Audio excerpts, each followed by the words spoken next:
I paid for half the wedding, only to be told the photos are only for the young people. So, I made sure. There was no honeymoon. Don't forget to subscribe and comment where you watching from. I felt the tremor in my right hand as I sorted through financial statements. Quickly, I slipped it beneath the desk, pressing against my silk pants until the shaking subsided. Early Parkinson's my secret. "Mom, we're here," Thomas called from the dining room. I tucked the folder marked Richard International Correspondence into my drawer. My ex-husband's ghost could wait. Sunday dinner had become a battleground of veiled ambitions. Thomas, my eldest at 47, sat opposite me. Rebecca, 44, tapped manicured nails against her water glass. Both were executives at Wright Interiors, the design company I'd built after Richard abandoned us with 3 small children and mountains of debt. "I have news!" Amber burst in, my 32-year-old daughter still playing the free spirit. "Seth proposed." She thrust her hand forward, diamond gleaming. "Congratulations," I said, ignoring Thomas and Rebecca's exchanged glances. Seth Miller was a 36-year-old history teacher with limited ambition. "We're thinking June. Nothing too extravagant." "I'll handle half the expenses," I offered, watching Thomas calculate what this might cost the company. "That's generous," Amber replied, her enthusiasm not reaching her eyes. "Though you don't need to trouble yourself with details." "Nonsense. I want to be involved." Annoyance flashed across her face. After dessert, Amber excused herself. I picked up her abandoned phone, intending to return it, when a message illuminated the screen. The old woman offered to pay for half. "This will be easier than we thought." Another appeared below. "Don't worry about the budget. The old bat won't question anything as long as she keeps feeling included." My fingers tightened around the phone. I carefully replaced it and returned to my office, pulling out Richard's folder postcards from across Europe sent to our children over decades. I studied them with new eyes, noting postmarks and dates. If I needed allies against my own flesh and blood, perhaps I should look to the ghost of my past. "Is that what you're wearing, Mom?" Amber didn't hide her disapproval as I entered the restaurant. 6 flights of stairs had left me winded, my tremor more pronounced despite doubling my medication. "The elevator was out of order," I explained, taking the seat furthest from everyone. No one had mentioned this was a 6th-floor venue with no elevator when the last-minute invitation came. "Such a shame," Diane Miller, Seth's mother, cooed with poisonous sympathy. At 55, she was 20 years my junior, a fact Seth had casually emphasized before. "Eleanor, we've already selected the appetizers," Seth informed me. "Hope you don't mind, we know you're busy with the company." I nodded pleasantly, noting how they'd created a narrative that I was simultaneously too important to be bothered with details and too feeble to make decisions. "I was thinking of wearing navy blue to the ceremony," I said. "Mom, please. Navy is so—" "Funeral," Amber replied. "Don't you want something more lively?" "I don't want to look like I'm trying too hard. Or like a corpse," she muttered. "Just loud enough for me to hear." That night, I found my Parkinson's medication in the trash, replaced with similar-looking vitamins. When I confronted Amber, she denied involvement and suggested perhaps I was confused because of age. Later, I checked her laptop while she was out. Her search history revealed multiple queries. Early dementia symptoms. How fast does Parkinson's affect the brain? Legal guardianship of elderly parent. From my closet safe, I retrieved a notebook and began documenting everything. My phone rang Thomas. "Mom, I'm concerned about these wedding expenses. The budget Amber submitted is excessive." "She deserves a beautiful wedding," I replied, testing him. "Are you sure you're thinking clearly about this? It's nearly triple what we spent on Rebecca's wedding." "Are you questioning my judgment, Thomas?" After hanging up, I stared at my reflection. The woman looking back had survived her husband's betrayal 40 years ago. She'd built an empire while raising 3 children alone. I reached for the phone and dialed a number I hadn't used in years. "Jackson? It's Eleanor Wright. I need your services again." Discreetly. "It's a historic property in Westbrook Heights," Seth explained, projecting photos of a Victorian mansion onto my living room wall. 4 bedrooms, original woodwork throughout. "And how much are they asking?" I inquired. Though I already knew properties there started at $3 million. "We were hoping you might consider it an investment," Amber said carefully, "for the family's future." "I see. And your teaching salary will cover the taxes and maintenance?" I asked Seth. "Well, we thought that I would handle those expenses as well." Later that week, I met former Detective Jackson Monroe in a distant coffee shop. Seth Miller isn't who he claims to be, Jackson said, sliding a folder across the table. Thanks to my connections with fraud investigators across several states, I've discovered his real name is Samuel Miller. He's targeted wealthy families before twice that I can confirm. Gets close to a family member, pushes for marriage, extracts assets, then disappears. I examined photos of Seth with 2 different women, both resembling Amber in vulnerability. What about my children? I asked. My team has been thorough, Jackson replied. Thomas has a gambling problem. He's been siphoning company funds for 3 years. He produced bank statements showing irregular transfers. And Rebecca is being blackmailed. By whom? By Thomas. She had an affair with a major client. Thomas has evidence. I absorbed this silently, decades of business negotiations keeping my expression neutral despite the knife twisting in my chest. What about Richard? I asked finally. Still in Zurich. Working as a financial consultant. He's been sick cancer. That evening, I found Rebecca alone in the conference room, hastily wiping tears. Is everything all right? I asked. Of course, just tired. Her hands trembled as she gathered papers. Rebecca, if someone is pressuring you, please, Mom, she whispered, panic in her eyes. I can't talk about this. Thomas has... It would ruin everything. Back home, I examined Richard's most recent postcard. The message was innocuous, but the back contained a phone number I'd never called. I stared at it for a long moment, then picked up my phone.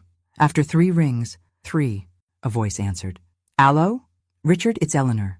I believe we need to talk. I'm sorry, Mrs. Wright, but your name has been removed from the guest list. The wedding planner couldn't meet my eyes. Ms. Amber was very specific about keeping the wedding youthful and contemporary. I scanned the list, and 20 of my oldest friends and business associates had been eliminated. I see, I said. And who's paying for these contemporary guests? The planner flushed. I'm not privy to financial arrangements. Amber swept in. Mom, I didn't expect you today. Clearly, I was just learning about the revised guest list. We needed to make room for people who'll actually enjoy the celebration, she said dismissively. Your friends would be bored. My friends who built multi-million-dollar companies would be bored by your DJ? This is why I didn't consult you, Amber snapped. You always make everything about business. This is my day. Funded by my business, I reminded her. And since I've agreed to cover more than just my promised half to ensure quality, I have final say on all arrangements. Amber paled slightly, recognizing the threat in my calm declaration. Later, I met with my neurologist, bringing a sample of the tampered medication. This is disturbing, she said. The substitution could have accelerated your symptoms considerably. I need documentation, I told her.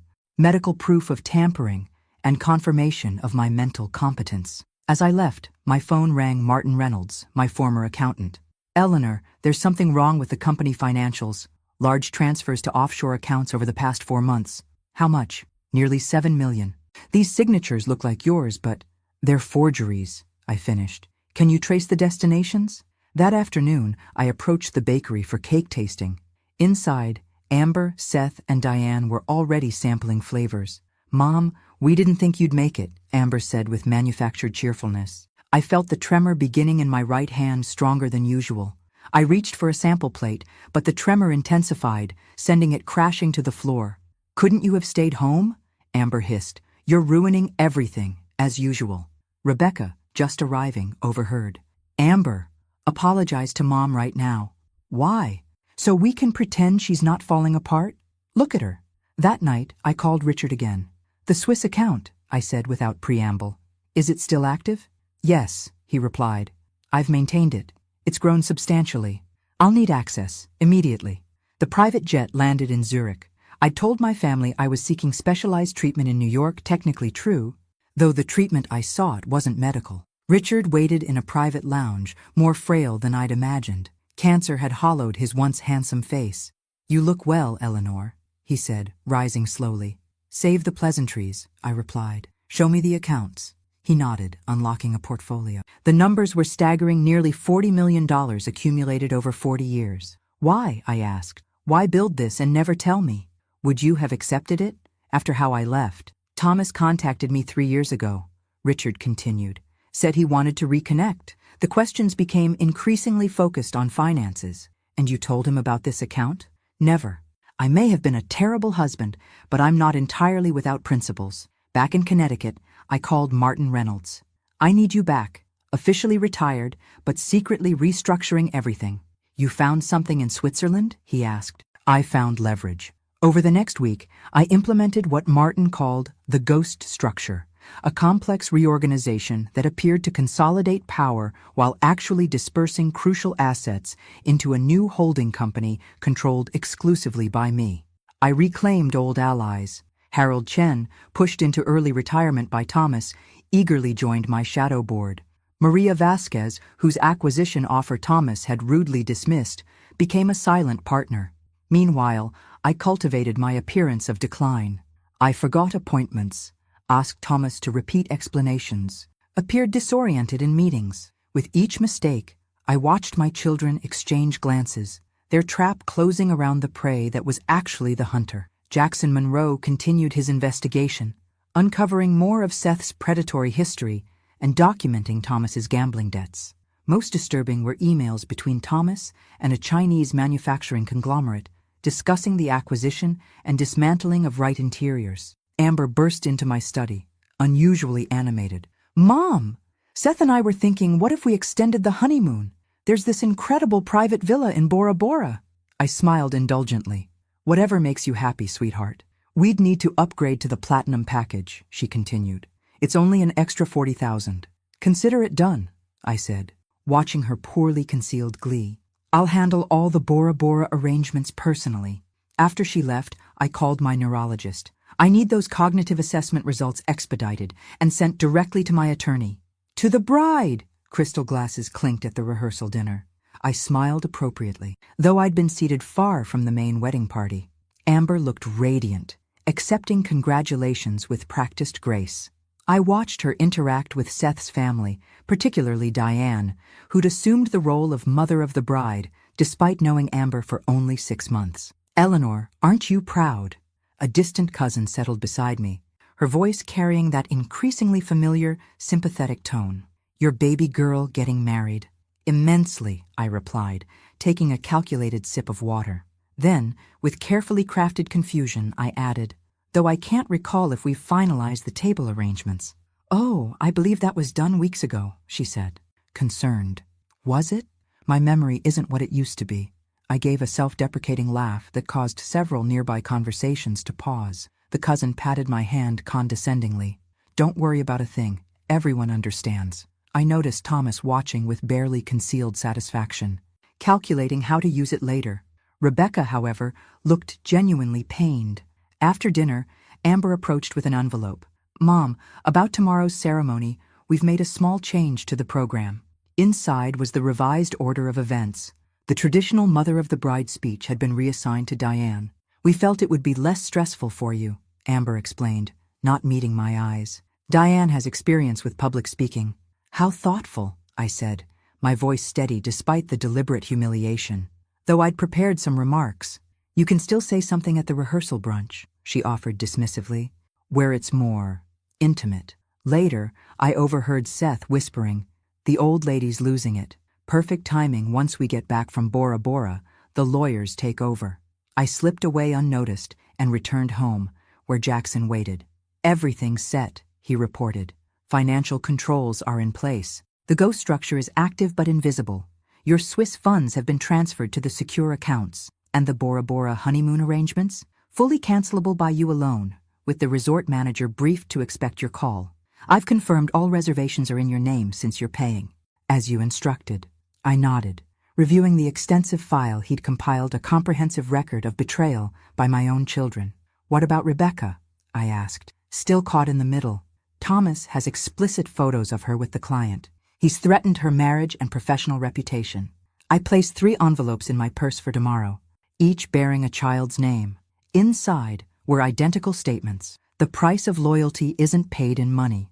The Newport estate gleamed under perfect blue skies, a setting purchased with my money and chosen without my input. I arrived early, watching staff arrange flowers that cost more than most people's monthly salaries. Mrs. Wright, the coordinator approached nervously. We weren't expecting you until later. I'm merely observing, I assured her. Don't mind me. The ceremony was flawless. Amber radiant, Seth attentive. I sat in the front row as protocol demanded, though I noticed the wedding photographer carefully angled shots to minimize my presence. Eleanor, you must be so happy, Diane gushed during the reception line. Though these events can be exhausting at our age. Our age differs by 20 years, Diane, I replied pleasantly. The photographer interrupted. Family photos on the terrace in 5 minutes. When I arrived, the photographer was arranging Seth's extended family. Perfect. Now just the younger generation, please. I stood waiting as various combinations of the bridal party were photographed. Amber approached, her smile tight. Mom, why don't you rest? These are just shots of our friends. We'll do some with you later. The dismissal was deliberate and public. Several guests averted their eyes, embarrassed on my behalf. Of course, I replied, retreating to a bench where Jackson, posing as a business associate, joined me. It's all documented, he murmured. Every slight, every manipulation. I nodded, watching Amber hold court among her fashionable friends. And the financial transfers? Complete. The ghost structure is now the legal majority owner of Wright Interiors. Thomas's access codes were quietly revoked an hour ago. During the reception, I was seated at a distant table with elderly relatives, safely removed from meaningful conversations. I played my part, appearing slightly confused when addressed directly. The moment that sealed their fate came during Amber's speech. Champagne glass raised, she thanked everyone profusely before adding almost as an afterthought, and my mother, for her generous financial support. The room fell uncomfortably silent at the dismissive tone. Rebecca approached my table later. Mom, that wasn't right, what Amber said. When you're ready to talk about what Thomas has over you, I'll be ready to listen, I told her. Monday morning, my house, 9 o'clock. As the celebration reached its peak, I approached the happy couple. I wanted to give you something special, I told them. Check your email. All the details for your Bora Bora honeymoon are there, the presidential villa, private beach, personal chef, everything arranged and paid in full. Amber's eyes lit with genuine excitement. Mom, that's incredible! I departed shortly after, pleading fatigue. In the car, I made the call I'd been rehearsing. Bora Bora Royal Resort? This is Eleanor Wright. I need to cancel a reservation. What do you mean, canceled? Amber's voice reached a pitch I hadn't heard since her teenage tantrums. She stood in my living room, still wearing yesterday's travel outfit, makeup smudged from frustrated tears. Seth paced behind her, his expression thunderous. We were at the check-in counter when they told us. Do you have any idea how humiliating that was? I regarded them calmly from my armchair. Almost as humiliating as being told the wedding photos are, just for the young people, I imagine. This is about photo arrangements? Seriously, Mom? No, Amber. This is about conspiracy to commit fraud, attempted medical manipulation, and plotting to have me declared mentally incompetent. The color drained from both their faces. I don't know what you're talking about. Seth recovered first. Amber, your mother is confused again. Am I? I removed a folder from beside my chair. Samuel Miller, that is your real name, isn't it, Seth? Or do you prefer Sam, as you did with Patricia Goldstein in Seattle before you emptied her bank accounts? He froze, eyes darting to the exit. As for you, Amber, I continued, I have documented evidence of your tampering with my medication. A felony offense, I might add. The doorbell rang. That will be Thomas and Rebecca. Right on time. My older children entered, Thomas looking irritated, Rebecca nervous. What's this emergency meeting about, Mother? Thomas demanded. Your meeting with Hanshin Global was canceled an hour ago, rather permanently, after they received documentation about your gambling debts and embezzlement from company accounts. Thomas staggered, as if physically struck. You can't. Oh, but I have. I gestured to the sofa. All of you, sit down. For months, you've conspired to have me removed from my company, a company I built from nothing while raising you alone, I said. Thanks to Jackson's surveillance team and Martin's financial expertise, we have recorded every conversation, tracked every transaction, and documented every step of your plan. The front door opened again as Martin Reynolds entered with my attorney. Everything is executed as instructed, Eleanor, Martin reported. The new corporate structure is now public record. Wright Interiors is now controlled by the Eleanor Wright Foundation, my attorney explained. Your mother retains majority voting rights. Your executive positions have been terminated, effective immediately. I distributed envelopes to each of my children. Thomas, You will enter treatment for gambling addiction and work under supervision for 5 years before any consideration of reinstatement. You will repay every dollar you stole. Rebecca, you were coerced, but still complicit.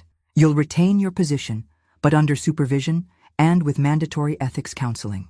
Amber and Seth, you face the most serious legal exposure. Seth, you have 24 hours to annul this marriage and leave the state, or I press charges for your prior frauds. Amber, you'll face the consequences of your choices without financial support for the first time in your life.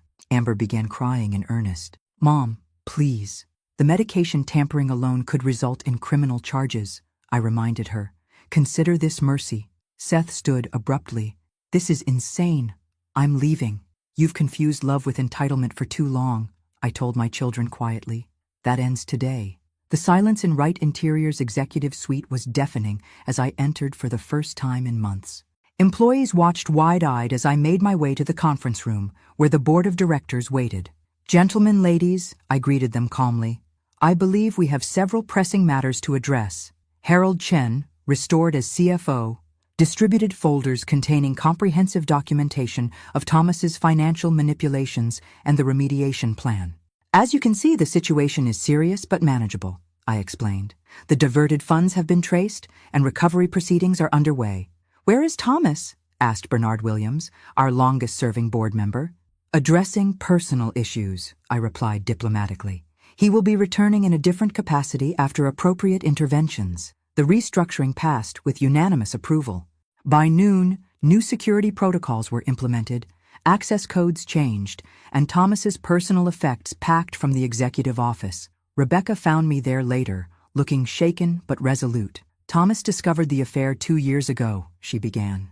It was brief, stupid, a moment of weakness during a business trip. He threatened to tell Stephen and release photos to the board unless I supported his decisions. And Amber's involvement? She's always been jealous of your relationship with me and Thomas. When Seth came along, she hesitated. He seemed to unlock something darker in her. Suddenly she was coordinating with Thomas, talking about expediting your retirement by having me declared incompetent. Yes? Her voice was barely audible. I should have warned you. You should have trusted me, I corrected gently. That evening, I visited Thomas at his apartment. He opened the door looking haggard, days of stubble darkening his jawline. Have you come to gloat? He asked bitterly. I've come to understand. When did the gambling start? After Melissa left, small bets at first, then bigger ones to chase the losses. And contacting your father? I was desperate. The debts kept growing. The loan sharks were making threats. Why not come to me? I asked, the question that had haunted me for months. And admit failure? To Eleanor Wright, who never fails at anything? His laugh was hollow.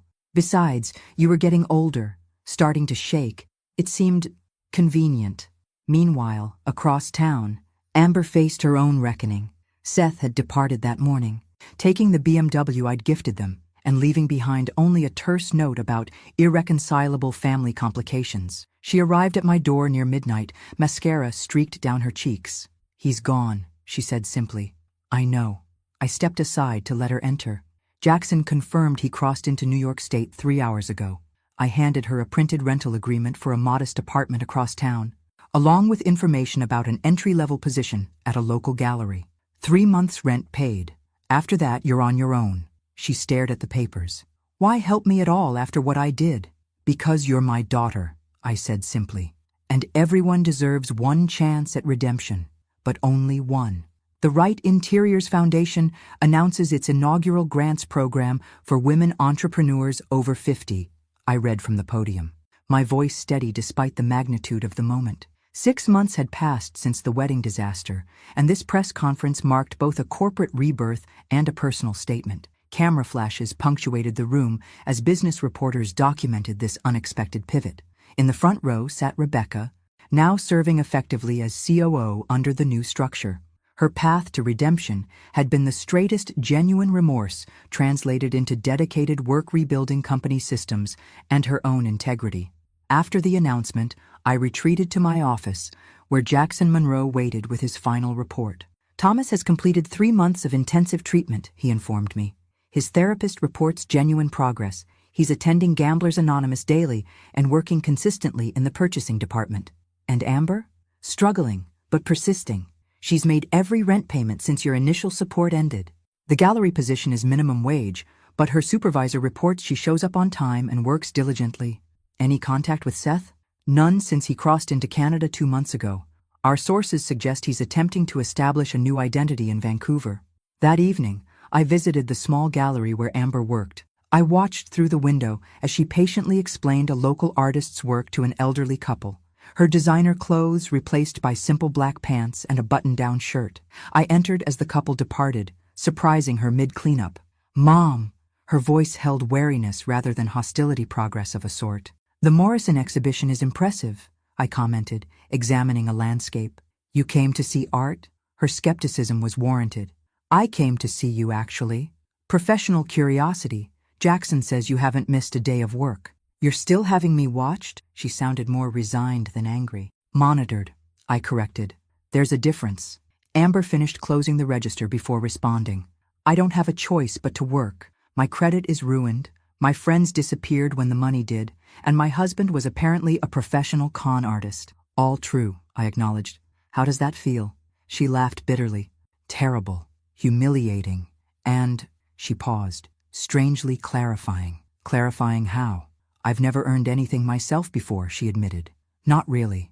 Last week I sold a painting to that couple, a $5,000 commission. My commission was small, but I made that sale happen. Me, not your money or connections." I nodded, recognizing the fragile pride in her voice. "I'm having dinner at that cafe across the street," I said. "You're welcome to join me when you finish here." "Why would you want to have dinner with me after what I did?" "Because healing has to start somewhere. And because I've never actually known who you are without the trappings of wealth." As we parted, she hesitated before asking, "Will we ever be okay? As a family?" "That depends on all of us," I replied. "Trust isn't restored through words or time. Only consistent actions rebuild what's broken." "The test results are excellent," Dr. Patel said, reviewing my neurological evaluation. "The Parkinson's is progressing much more slowly than initially feared. Your quick return to proper medication minimized the damage from those months of tampering." I nodded, relieved. "And long-term prognosis? With continued treatment, you should maintain good functionality for many years." 1 year had passed since the wedding. Thomas, now in his first year of recovery, worked diligently in a mid-level position. Rebecca had flourished once free from blackmail, becoming my right hand in the company. Amber, after facing serious legal consequences that I'd helped mitigate, was slowly building a legitimate career at the art gallery. That evening, I welcomed my children to my home for a private dinner, our first gathering without tension in years. Thomas arrived with his NA sobriety chip, marking 1 year clean. Rebecca brought family photos for the new memorial we'd created for Richard in the garden. Amber came with a small, wrapped package. Inside was a silver bracelet nearly identical to one Richard had given me for our 5th anniversary lost decades ago, during our frantic move after his abandonment. "It's not the same one," Amber said quickly, "but when I saw it, I remembered you wearing it in old photographs." The thoughtfulness spoke volumes about her growth. "I've been thinking about what happened," Thomas said as we moved to the living room for coffee. "About why we all made the choices we did. We never properly discussed it," he continued. "I've talked about my actions in recovery meetings, but not with the people I hurt most directly. I was desperate because of gambling debts, yes, but there was something deeper, a belief that I deserved success without earning it, that the right name entitled me to wealth and power." "I felt that too," Amber admitted quietly. "Like the company owed me a lifestyle, even though I contributed nothing to it." Rebecca studied her hands. "I was different. I worked hard, proved myself, but I was too afraid of losing everything to stand against what I knew was wrong." I listened as my children articulated the dysfunctions that had nearly destroyed our family. "And me?" I asked finally. "What was my role in creating this situation?" They exchanged surprised glances. "You were always so capable," Rebecca ventured. "So completely in control. It created a standard that felt impossible to meet." "You survived being abandoned with 3 kids by becoming superhuman," Amber said. "I always felt I couldn't possibly measure up, so why try at all?" I absorbed their perspectives, recognizing truth in each. "We've all contributed to what happened," I acknowledged, "and we all have roles in what happens next." 2 years after Amber's ill-fated wedding, I stood at the podium in Wright Interior's newly renovated headquarters, addressing a crowd of employees, industry colleagues, and press. Today marks not just the 40th anniversary of Wright Interiors, but a renewal of our founding principles, I began, my voice strong despite the milestone birthday I'd celebrated just weeks before. At 77, I'd found an unexpected new chapter, rather than the quiet retirement once planned. 4 decades ago, I founded this company as a recently abandoned mother of 3 with more determination than resources. Today, we launch the Eleanor Wright Mentorship Initiative, pairing experienced professionals with emerging talent regardless of age or background. In the front row sat Thomas, now managing our Western regional operations after 18 months of consistent performance. Beside him was Rebecca, officially named President of Operations last quarter. And, somewhat surprisingly, Amber stood in the back, having requested no special treatment despite our repaired relationship. Experience isn't obsolescence, I continued. It's our greatest untapped resource in business and in life. Later, I welcomed my children to my home for a quiet celebration. Thomas arrived with his 2-year sobriety chip. Rebecca brought champagne for everyone except Thomas, who had sparkling cider. Amber came directly from work at the gallery, where she'd recently been promoted to assistant curator. As evening fell, we moved to the garden where a small marble bench commemorated Richard not as the perfect husband or father he never was, but as the flawed man whose actions had shaped all our lives. To new beginnings, I offered, raising my glass under the summer stars, and to hard-earned wisdom. My children raised their glasses in response, our reflection in the garden pond showing 4 figures distinct but connected, separate but part of a whole. The Wright family had imploded spectacularly. We had hurt each other in ways that could never be fully undone. But from those ruins, something authentic had emerged, a family built on truth rather than appearance, on earned respect rather than obligation. I touched the silver bracelet on my wrist, not the original, but perhaps more meaningful for being chosen with such care by a daughter who had finally learned to see beyond herself. Some treasures are lost forever. Others are replaced by something different but equally valuable. And some, like the wisdom earned through suffering, could never have been gained any other way. The price of loyalty, it turned out, wasn't measured in money after all. It was paid in truth, in difficult choices, and in the courage to begin again after everything falls apart. Thanks for listening. Don't forget to subscribe and feel free to share your story in the comments. Your voice matters.